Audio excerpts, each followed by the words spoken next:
द्वारिकाधीश अपनी लीला पूरी करके जा चुके हैं और उसके बाद वज्रनाभ 16,100 राजकुमारियां जो भगवान की थीं उनको अपनी 16,100 माताओं के साथ वज्रनाभ वृंदावन आए।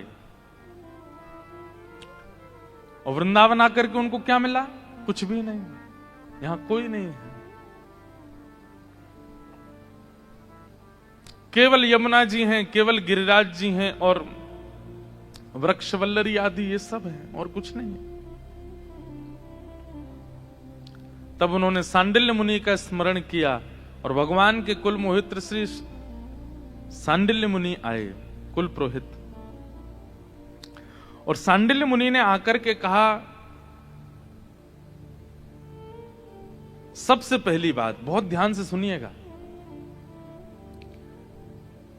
जो थे शब्द का प्रयोग तुम कर रहे हो कि इस ब्रज में ठाकुर जी लीला करते थे, अब कहां हैं? ये थे शब्द नहीं, व्रज में थे शब्द नहीं है शब्द का प्रयोग करो। ठाकुर जी आज भी लीला कर रहे हैं। अरे वज्रनाभ, ये एकमात्र व्रज ऐसा है जहां प्रत्यक्ष दृष्टि से नहीं देखा जा सकता। प्रत्यक्ष दृष्टि से, मैं कहता हूं कथा में, आप अपनी भौतिक दृष्टि से अगर देखोगे तो आपको गलियां दिखेंगी, रोड दिखेंगी, ट्रैफिक दिखेगा, बंदर दिखेंगे, ब्रजवासी दिखेंगे, भीड़ दिखेगी। लेकिन जब आप प्रेम दृष्टि से देखेंगे तो आपको कुछ और दिखेगा। ये जितने भी आचार्य गए हैं वृंदावन, ये प्रेम दृष्टि जागृत करके गए हैं और इनको उसी भाव में ठाकुर जी दिखाई देते हैं। चाहे वो भक्तिमती मीराबाई हो, मीराबाई अपने मैंने पहली बार मीरा चरित्र भी गांधी धाम में ही कहा था, अभी फिर मीरा चरित्र और विस्तार से कहेंगे सितंबर में चंडीगढ़ में। 7 दिन का मीरा चरित्र है, उसका प्रारंभ हमने गांधी धाम से किया। तो उस विषय में क्या आता है कि मीराबाई वर्षों तक नहीं गई वृंदावन। मीराबाई के जीवन में कई घटनाएं घट गईं। उनका विवाह कर दिया गया, उनके पति जिनसे विवाह हुआ उनकी मृत्यु हो गई, उनके देवर ने खूब प्रताड़ना कर दी, उनके परिवारी जनों ने क्या क्या नहीं किया। उसके बाद वो अपना ससुराल छोड़ के पीहर आ गई। फिर उसके बाद भी बहुत वृंदावन नहीं गई। क्यों? क्योंकि अभी तक प्रेम, जबकि मीराबाई की प्रेम दृष्टि वो तो पहले से ही जागृत थी, लेकिन वो उसमें और प्रगाढ़ता चाहती थी कि मैं वृंदावन जाऊं तो मुझे वहां दोष ना दिखे। और जब प्रेम दृष्टि जागृत हो गई तब मीराबाई वृंदावन को गई।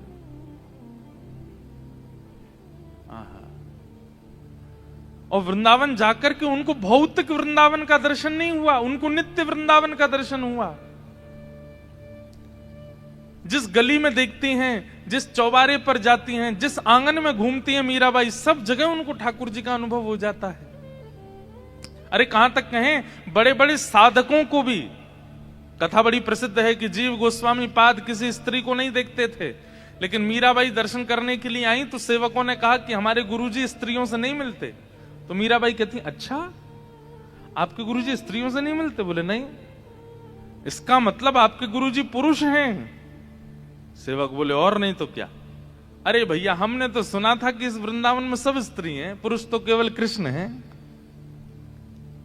जहां पर देवादिदेव महादेव गोपीश्वर बनकर के आते हैं, जहां पर देवादिदेव महादेव शंकर भी गोपी बनकर के आते हैं, वहां आपके गुरुजी पुरुष हैं। वृंदावन में तो एक ही पुरुष सुना था हमने, आपके गुरुजी भी पुरुष हैं। ऐसा कहकर के मीराबाई तो चली गई। लेकिन शिष्यों ने ये बात जाकर के जब जीव गोस्वामी जी से कही कि मीराबाई बोल रही हैं कि वृंदावन में केवल एक पुरुष है,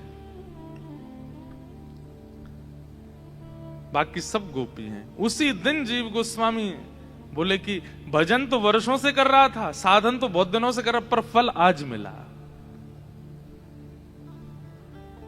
क्या? कि ये देह बुद्धि मेरे अंदर थी कि मैं पुरुष हूं और वो स्त्री है, और उसने आकर के मेरी इस देह बुद्धि को नष्ट कर दिया कि वृंदावन में केवल एक पुरुष है। और गए और मीराबाई को देख करके अपना ये नियम तोड़ दिया कि मैं स्त्रियों से नहीं मिलूंगा।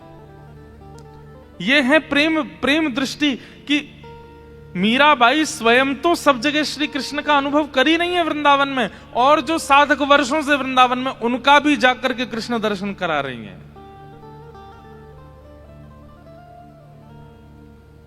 वृंदावन सामान्य नहीं है, इसलिए वृंदावन में थे शब्द का प्रयोग नहीं, वृंदावन में है शब्द का प्रयोग।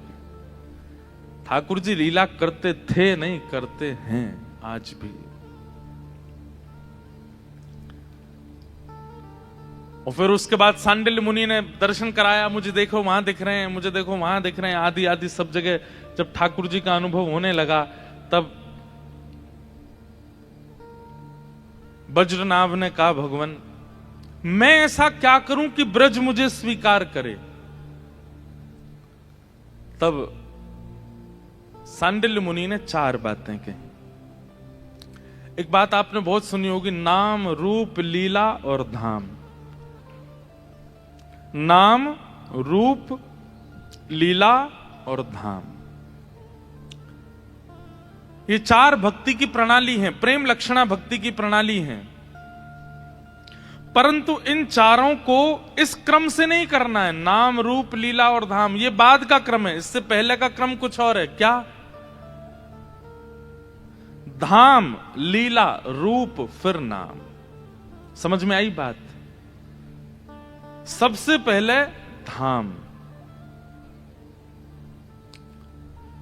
और फिर धाम में लीला, लीला में रूप, और रूप के बाद नाम। और अभी जो कलयुग चल रहा है ना, इसमें तो यही प्रणाली अपनानी पड़ेगी। पहले धाम जाओ, पहले वृंदावन जाओ।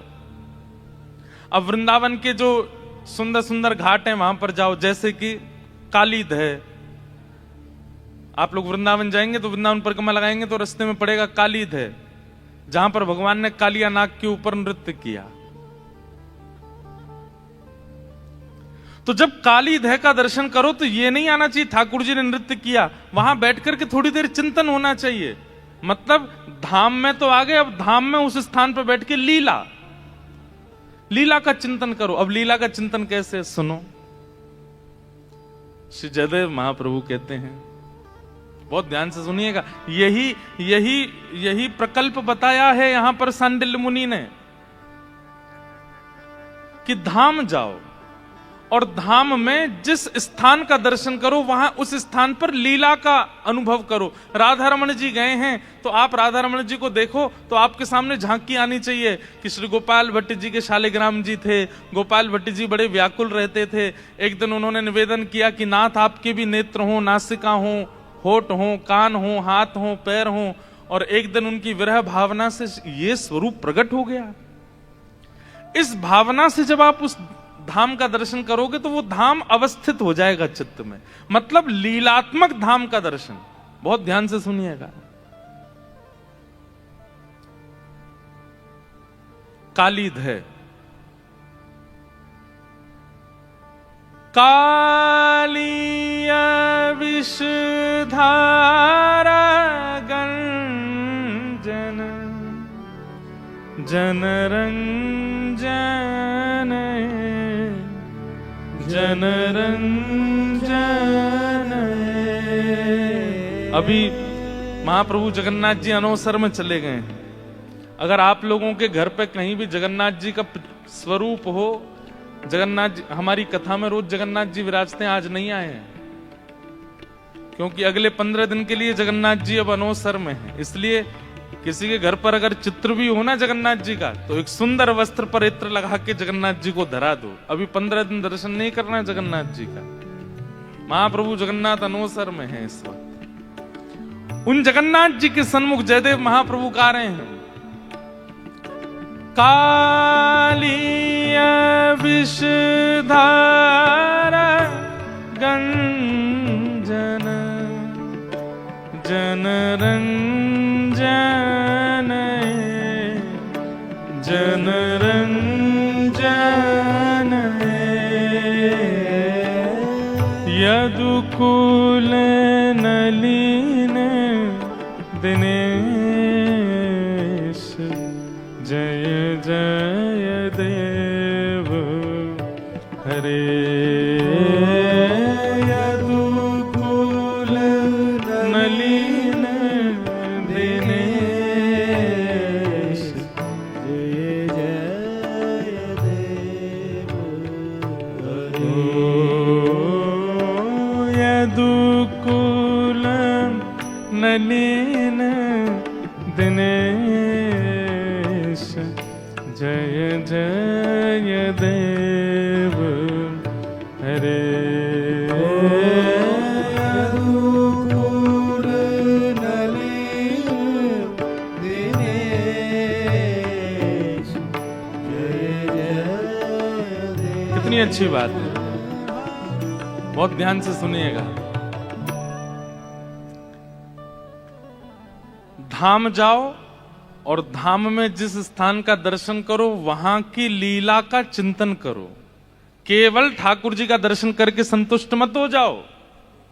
अब आप वृंदावन गए, वृंदावन परिक्रमा में काली देह का दर्शन किया, भैया ये काली देह, तो आप ना सोचोगे बोले ठाकुर जी की गेंद गिर गई थी जमुना जी में तो ठाकुर जी कूद गए और कालिया नाग ऊपर आया, उसके फणों पर नृत्य करके ठाकुर जी ने उसको यहां से भगा दिया। अब यहां एक बात आती है, जयदेव महाप्रभु कहते हैं, बोले ठाकुर जी आप एक मुष्टिक प्रहार करते हैं और एक मुष्टिक प्रहार में अघासुर, बकासुर, धेनुकासुर इन सबका वध कर देते हैं। पूतना जैसी राक्षसी का आप केवल पयोधर पान करके वध कर देते हैं। अपनी इकन्नी उंगली के नख पर आप गिरिराज जी को धारण कर लेते हैं और इतना आपने नृत्य किया कालिया नाग के ऊपर, फिर भी वो मरा नहीं। क्यों? हमारे मन में कभी नहीं आई ये बात। कितना नृत्य किया। भागवत जी में वर्णन आता है कि चम चम चम चारण धारत, चम चम चम चारण धारत, बिम बिम बिम बिनती करत, बिम बिम बिम बिनती करत, नाग वधू तारी तांडव, गति मुंडन पर तांडव, गति मुंडन पर तांडव, गति मुंडन पर तांडव, गति मुंडन पर निरतत बनवारी तांडव, गति मुंडन पर तांडव। हमारे ब्रज में गाते हैं पद, चम चम चम चरण धरत। ठाकुर जी कैसे चरण धर रहे हैं? बोले कि 108 मुख हैं कालिया नाग के और वो जिस जीव को बाहर निकालता है। अब ठाकुर जी अभी 14वें नंबर वाले सिर के ऊपर हैं और उसने जीव निकाली 80 नंबर वाले की, तो ठाकुर जी सीधे वहां कूदते हैं। जिस जीव को निकालता उसी पर ठाकुर जी का दूसरा छोटे से कन्हैया, इतना विशाल कालिया नाग और इतनी द्रुत गति से ठाकुर जी उसके ऊपर नृत्य कर रहे हैं। और कहते हैं नृत्य करते करते ठाकुर जी ने जो जो जीव उसने निकाली वो जीव पकड़ ली ठाकुर जी ने। एक पकड़ी, दो पकड़ी, तीन पकड़ी, एक प्रकार से जैसे एक रथ हाँकने वाला रस्सी पकड़ लेता है, ऐसे ठाकुर जी ने समस्त जीव पकड़ ली कालिया नाग की। रक्त मंडित हो गया उसका मुख, लेकिन मरा नहीं। ठाकुर जी आपने कालिया नाग को क्यों नहीं मारा? और फिर जयदेव महाप्रभु कहते हैं जन रंजन ए। कालिया नाग पर जब ठाकुर जी नृत्य कर रहे थे तो जयदेव महाप्रभु कहते हैं कि यहां पर जनरंजन हो रहा था। जनरंजन मतलब सब खुश हो रहे थे। भागवत जी में तो कह रहे हैं सब रो रहे थे। यशोदा मैया रो रही है, सब ब्रजवासी रो रहे हैं, सब घबरा रहे हैं। बोले अरे लाला नीचे उतर जा, जो सांप है खा जाएगो। ठाकुर जी मेरे 2 संशय दूर करिए। बोले क्या? बोले पहला संशय तो ये कि कालिया नाग मरा क्यों नहीं इतना नृत्य करने के बाद भी, और दूसरी बात यहां किसका रंजन आप कर रहे थे?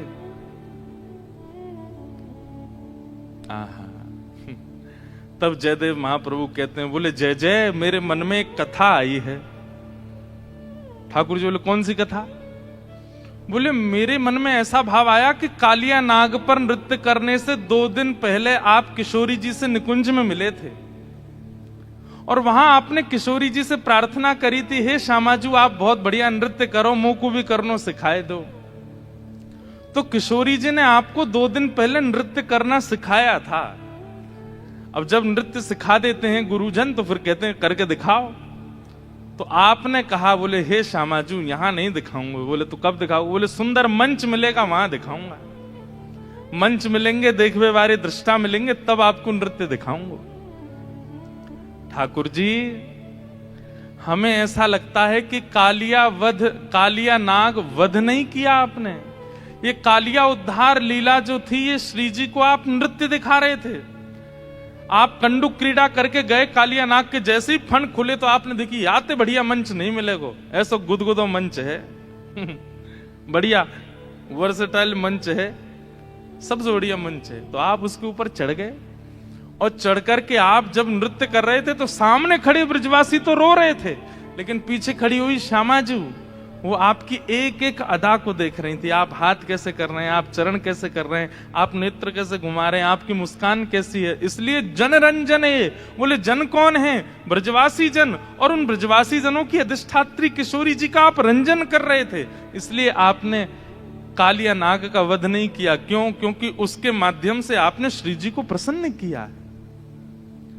जगन्नाथ महाप्रभु बोले इतनी गहराई में तुम ही सोच सकते हो जयदेव, और किसी की बस की बात नहीं है। और एक बात कहते हैं, बोले क्या? बोले सत्य कह रहे हो, यही बात है। हम किशोरी जी को नृत्य करके दिखा रहे हैं, इसलिए हमने कालिया नाग का वध नहीं किया। सामने खड़े हुए ब्रजवासी तो माध्यम हैं, पर वो नृत्य तो किशोरी जी के लिए। और भाई कोई राक्षस मिल गया, कोई दैत्य मिल गया, ठाकुर जी नाचेंगे वहां पे? नाचते थोड़ी युद्ध करते हैं, पर कालिया नाग पे नृत्य कर रहे हैं। इसका मतलब क्या है? किशोरी जी को दिखा रहे हैं, किशोरी जी के लिए। अब देखो ये क्या है, लीला हमें केवल इतनी पता है कि ठाकुर जी कालिया नाग के पास गए और उसके ऊपर कूद करके ठाकुर जी ने उसको भगा दिया। लेकिन अब इस लीला का विस्तार जयदेव महाप्रभु ने कर दिया। बोले असली बात तो ये है। ये कैसे हुआ? धाम जाओ और धाम में जिस स्थान पर बैठो वहां की जितनी आपको कथा पता है उतनी कथा चित्त में विराजमान करके अब उस लीला का चिंतन करो। और चिंतन करते हुए जब आप अनुसंधान करेंगे और चिंतन करेंगे तो क्या होगा? वो लीला जितनी पता है उससे अधिक आपको अनुभव होने लग जाएगी। तो धाम, लीला, और फिर धाम और लीला के दोनों के संबंध से तीसरा क्या प्राप्त होगा? बोले रूप, ठाकुर जी का रूप। तीनों प्राप्त हो जाएंगे। वज्रनाभ तुम्हारे लिए अब यही उपदेश है क्या कि तुम जाओ और ब्रजमंडल में मैं तुम्हें बताऊंगा कहां राधा कुंड है, कहां कृष्ण कुंड है, कहां ठाकुर जी की खिरक है, कहां नंदगांव है, कहां बरसाना है, कहां कोकिलावन है, कहां वंशीवट है, कहां केसी घाट है। ये सब मैं तुम्हें बताऊंगा। तुम बस उन जगह पर जाना और जाकर के सुंदर भगवान की लीला कथामृत चिंतन करके उस स्थान का उद्धार, उस स्थान का पुनरावृत्ति करना, उसका पुनः खोज करना। धाम, लीला, इन दोनों का तुम चिंतन करना, तुम्हारे मानसी में रूप दिखने लगेगा। फिर तुम नहीं कहोगे कि इस ब्रज में कोई नहीं है, तुमको जहां देखोगे वहां लीलाओं का अनुभव होने लग जाएगा। अब वज्रनाभ के पास तो एक बाधा थी, क्या कि वज्रनाभ के लिए व्रज प्रकट नहीं है। उसको सांडिल्य मुनि से आज्ञा लेकर के जाना है और जाकर के फिर अनुभव करना है। पर हमारे लिए तो व्रज प्रकट है। हमें पता है राधा कुंड कहां है, हमें पता है कृष्ण कुंड कहां है, हमें पता है केसी घाट कहां है, हमें पता है वंशीवट कहां है, हमें पता है सेवा कुंज कहां है। पर वज्रनाभ को नहीं पता। तो सांडिल्य मुनि बैठ करके उसको कथा सुना रहे हैं और कथा सुनाते हुए फिर उसको सब बता रहे हैं। वहां केसी घाट है, वहां पर वंशीवट है, उधर कृष्ण कुंड है, उधर श्याम कुंड है, इधर ये स्थान है, इधर ये स्थान, यहां पे ये लीला हुई, यहां पे ये लीला हुई। सीधी बात, भगवान का अनुभव करना है, भगवान की लीला को प्रेम दृष्टि से देखना है, तो उसके लिए सबसे पहले धाम और धाम में जाकर के लीला का स्मरण करना पड़ेगा, तभी हो पाएगा।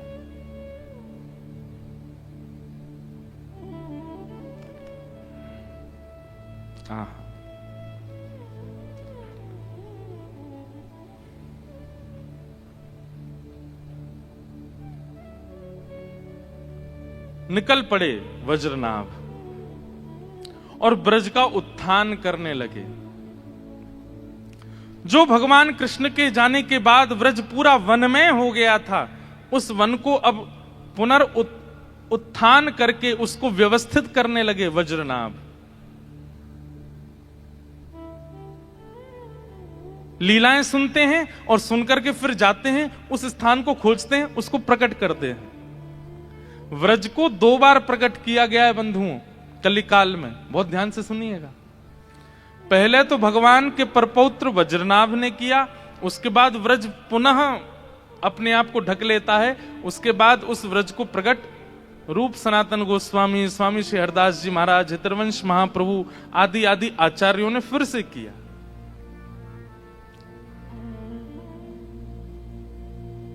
आहा,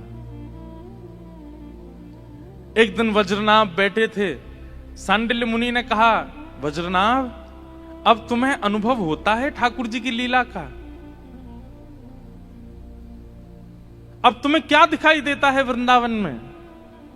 तब वज्रनाभ यमुना तट पर बैठे बैठे कहते हैं, हे सांडिल्य मुनि, एक सुंदर वेणु की ध्वनि आ रही है मेरे कान में। ऐसा लग रहा है श्याम सुंदर पीछे ही खड़े हैं और पीछे खड़े होकर के वंशी बजा रहे हैं। वंशी कौन बजावे द्वारे मेरे, वंशी कौन बजावे वंशी कौन बजावे द्वारे मेरे, वंशी कौन बजावे। गाओ सब लोग। वंशी कौन बजावे द्वारे मेरे, वंशी कौन बजावे। आहा, धाम का दर्शन कर रहे हैं और लीला श्रवण कर रहे हैं, और धाम का दर्शन, लीला श्रवण, इन दोनों के प्रभाव से अब अनुभव होने लगा है वज्रनाभ को भगवत लीलाओं का। चल री सखी चल दर्शन करिए, चल री सखी चल दर्शन। अरे सांडिल्य मुनि को अब मुनि नहीं कह रहे हैं, गुरु जी नहीं कह रहे हैं। वज्रनाभ स्वयं को एक सखी मान रहा है और सांडिल्य मुनि का हाथ पकड़ करके कह रहे हैं, चल री सखी चल दर्शन करिए, चल री सखी चल दर्शन करिए, चल री सखी चल दर्शन करिए, चल री सखी। किसके? जो नंद बाबा की धेनु चरावे, जो नंद बाबा की धेनु चरावे, हे जो नंद बाबा की धेनु चरावे,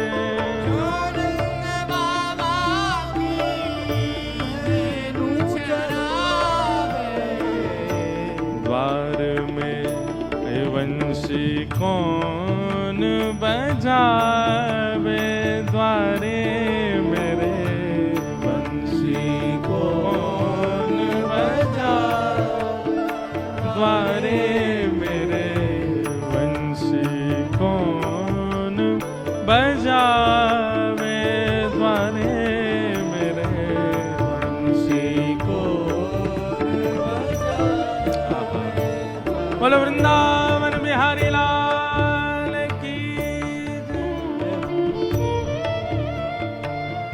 वज्रनाभ को अब अनुभव हो रहा है। जो वज्रनाभ ये कहता हुआ आया था कि इस ब्रज में लीला होती थी, अब उसे प्रत्यक्ष दिख रही है।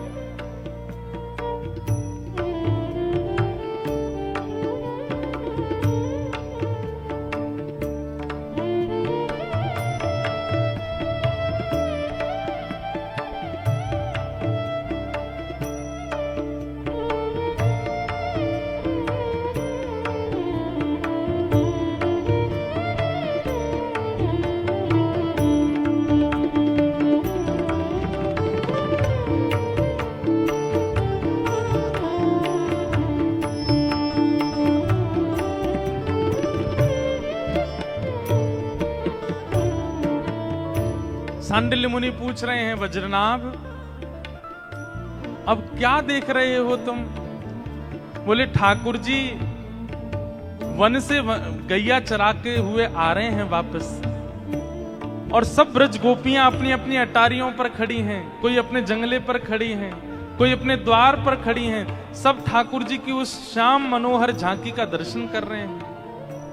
आहा, ठाड़ी अटारी ब्रज की नारी, ठाड़ी अटारी गाइए, ठाड़ी अटारी ब्रज की नारी,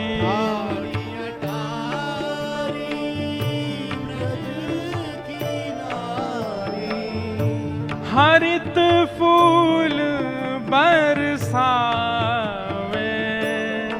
ओ हर्ष फूल बरसावे, हर्ष फूल बरसावे,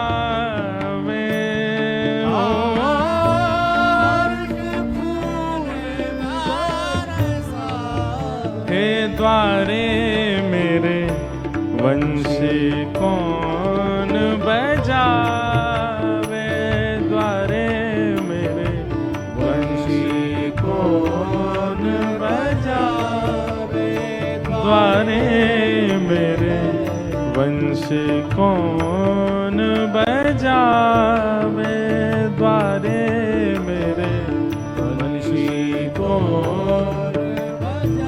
बंधुओं, भगवान की सबसे मधुर लीलाओं में एक मधुर लीला है जिसका नाम है छाक लीला। छाक लीला का मतलब क्या है? ठाकुर जी जब वन भोज करने के लिए जाते हैं, वन में अपने अपने घरों से सब ब्रजवासी निकल के आते हैं, अपनी अपनी बछिया गैयाओं को लेकर के, और सब नंद भवन पर प्रतीक्षा करते हैं कि लाला आ रहा होगा। तब अपनी छोटी छोटी गैयाओं को लेकर के ठाकुर जी आते हैं बाहर। और कैसे आते हैं वो झांकी कैसे पता है?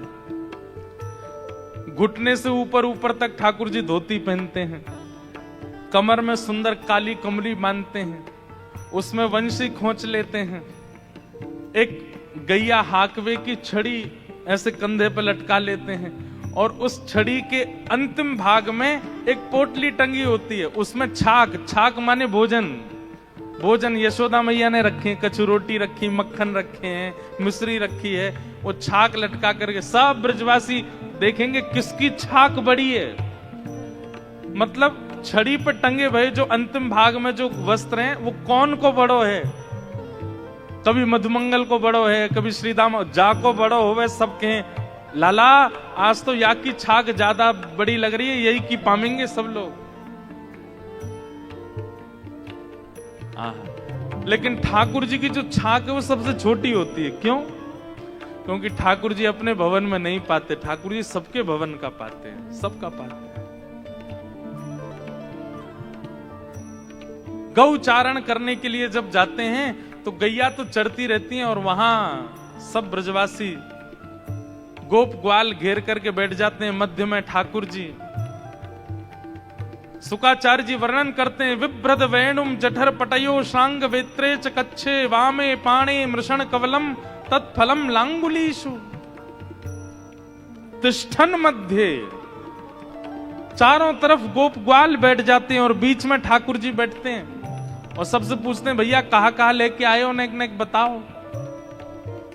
एक लीला है कि यशोदा मैया ने आज लाला के काजे सुंदर दही भेजी, लेकिन जैसे ही कोई सामग्री ठाकुर जी के पास आती है, ठाकुर जी का भाव है कि पहले श्री जी को निवेदित करते हैं, किशोरी जी को निवेदित करेंगे, अच्छी सामग्री आवेगी फिर उसके बाद पाते हैं। तो आज जैसे ही वन में भोजन करने के लिए ठाकुर जी गए तो सबसे ज्यादा भूख लगती है ठाकुर जी के सखा मधुमंगल को।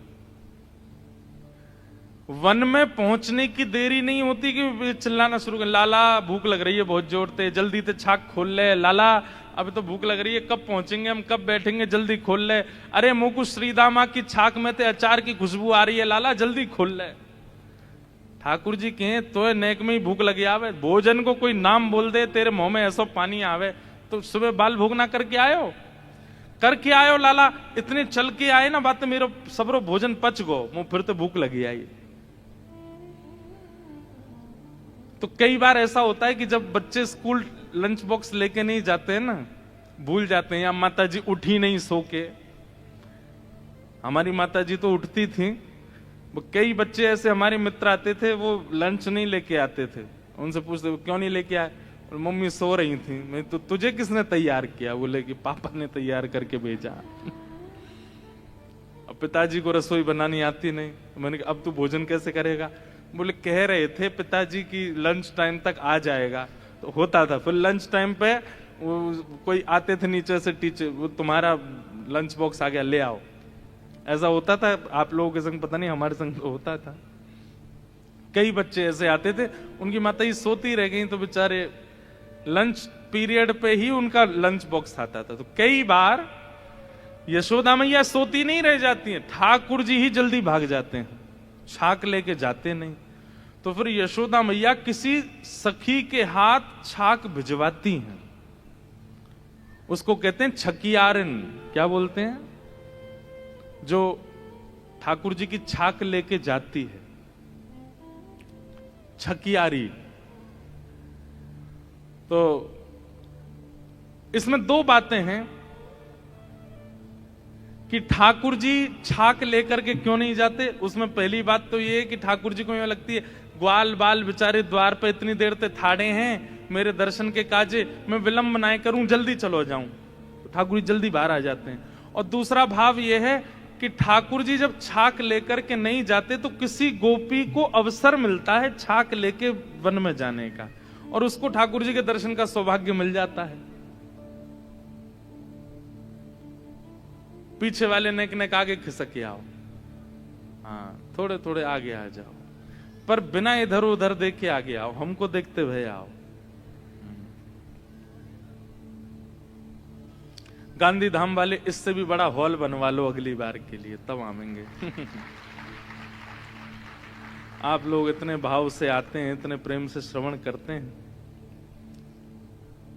तो ध्यान से सुनना। ये छवि का दर्शन वज्रनाभ को हो रहा है जो हम अनुभव करा रहे हैं। तो आज ठाकुर जी छाक लेकर के नहीं आए। मधुमंगल बोलो मुझे तो भूख लग रही है, अरे मेरे तो पेट में दर्द है लगो, अरे मुझे तो बहुत जोर से भूख लगी है। सब सखा के बोले लाला जी तो भूखो ही रहे 24 घंटा, या तो नेक में ही भूख लगी आवे।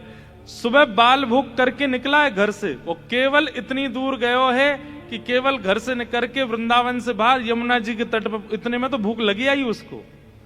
और ये कैसा है, अभी छाक आरोग लेगो, छाक पालेगो, और छाक पावे के बाद जब वापस घर जाएगो फिर रोने लगेगो कि मुझे भूख लग रही है, मेरो सबरो पच गो, चल के आया हूं, इतनी भूख लगे। मधुमंगल बोलो लाला भूख लग रही है। ठाकुर जी बोले मैं तो छाक लायो नहीं हूं, कोई छकियारी आ रही होगी देखियो। तो मधुमंगल ऊंचे ऊंचे वृक्षों पर चढ़ करके ढूंढ रहा है, अरे कोई छकियारी आई का, कोई छकियारी आई का, कोई भोग लेके आ रही है का घर से। और बार बार कहे लाला अभी तो कोई दिख ना रो, अभी तो कोई आए ना रो। तो ये लीला एक दो दिन की नहीं है, रोज सी होती है। तो छकियारिन दूर से देख लेती है कि एक पेड़ पर मधुमंगल चढ़ा हुआ है और ये भोजन की प्रतीक्षा कर रहा है। तो जानबूझ के छकियारी कहीं और चली जाती है कि और व्याकुल हो जाए। लेकिन आज यशोदा मैया ने ऐसी सुंदर दही भेजी, क्योंकि यशोदा मैया को पता रोटी तो ये दूसरे इनके घर की खावे को, मैं कुछ सामग्री भिजवा दूं।